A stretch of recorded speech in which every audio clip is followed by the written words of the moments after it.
When it comes to like your own self-guidance and trusting yourself and kind of, I guess tuning in with your intuition into your life decisions and your path, has that felt easier, harder than working with other people?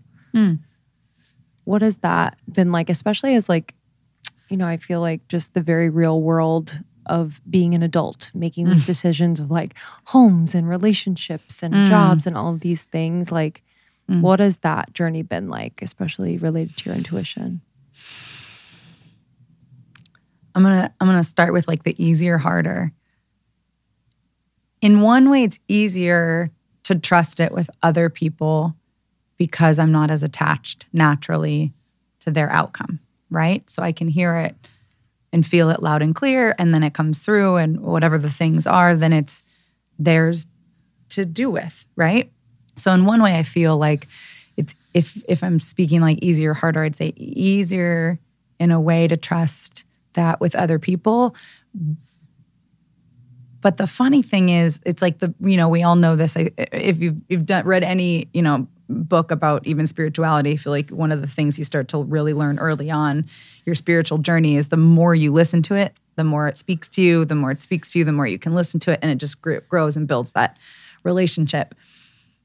So sometimes now it's actually like something will happen and I'll be like, oh, that I didn't say that out loud. That didn't already happen. It's happening now. It's like a feeling of deja vu almost.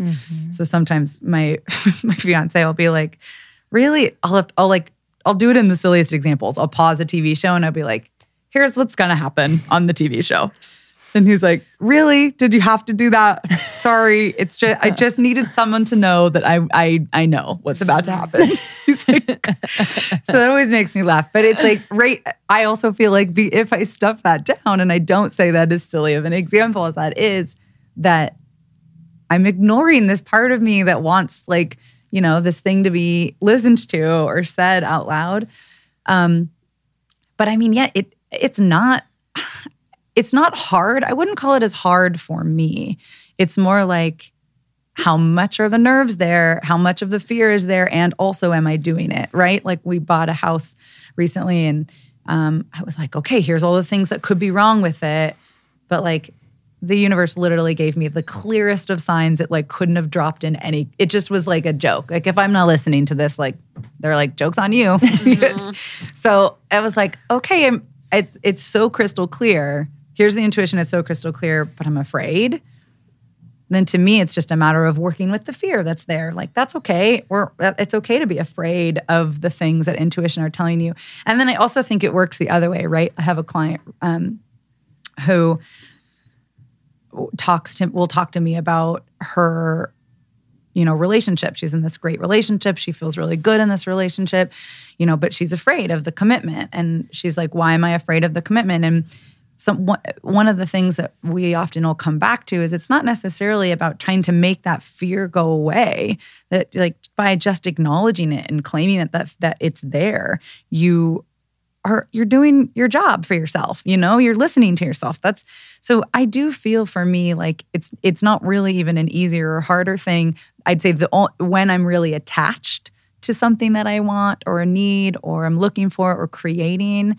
When I'm really attached to it, it's just allowing myself to truly look at the whole feelings around the attachment, because that's where I can spiral. Yeah. It's weird. I feel like the more attached I am to something, the less I get it. Especially manifestation. Like, for sure. If I am attached, it's like slow going. If I'm like, I would like this, it's like, here is it on your doorstep. Yeah. If I'm like, this would be nice, it's like literally gets delivered on my doorstep. Yeah. And also when you're talking about, me and Lindsey were just talking about this earlier today, the fear and the intuition, because we've had a few situations with work where we've had the intuition saying no and telling us one thing, and then it's ended up being really good for us.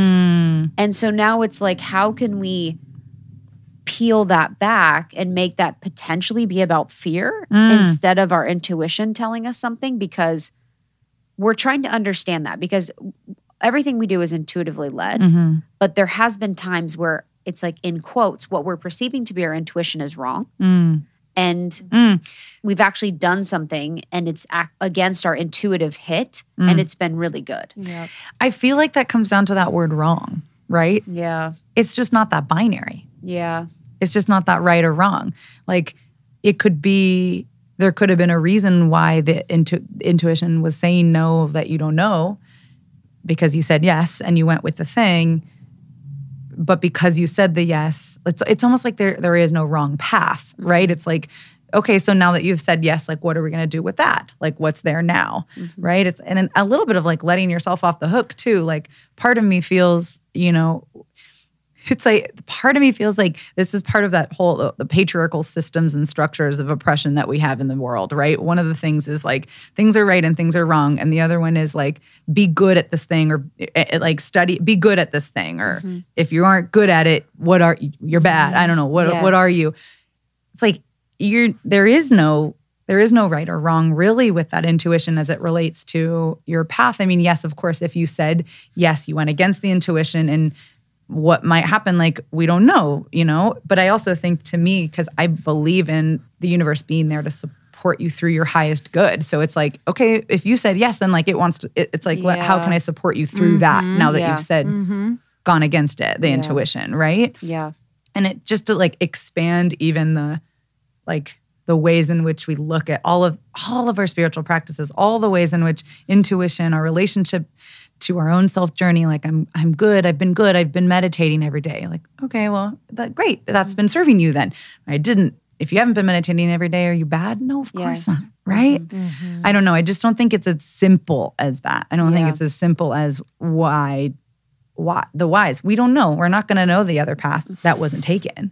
And I also think sometimes or at least I consider the intuitive feeling or I desire it to feel easy, and it should just be so clear. And I think with some recent decisions, like within the business, it's like we have the intuitive hit, and then there are some like growth points being presented to us personally and as business partners and as leaders that kind of disguise themselves in like, well, this feels like a no then. It's almost like our rejection of the opportunity to grow as leaders or trust the team more or whatever that is. And I think like for me, because we have each other, it's like we then feed off of each other where we're like, yeah, no. Yeah, dude. We're like, no. Yeah, we're like, easy. fuck this shit. Literally, like, no. Yeah, it is facts. I do. It's that belief too in the spirituality space and the self-help space, which is a very true thing, but also it's like needs a little bit of nuance brought to it where everything good comes easy. Yeah. Where you're like, oh, because this path is very easy, then it was meant for me. And because this path flowed, it was meant for me and it was right and it was divine. And I've known things in my life that have flowed and been very easy and been very, very divine. But also I've known things that have been very challenging and been very divine. Yeah. So it's very interesting to think about that because I do think it trips people up a little bit where they have something, maybe a job, a relationship, a situation where it provides its challenges and it makes them think that it's not a divinely led path. Thank you so much for tuning in to Morning Microdose by Almost 30. We hope you enjoyed waking up. As always, we encourage you to take what resonates and leave the rest. If you enjoyed this trip, tune into the full episode on the Almost 30 podcast. All episode information can be found in the show notes. Make sure to subscribe, and if this becomes a part of your morning routine, be sure to share it with a friend. We have new inspiring doses Monday through Friday. Follow us on Instagram at Morning Microdose, and follow Almost 30 at Almost 30 Podcast. Thanks for listening. We'll see you in the vortex.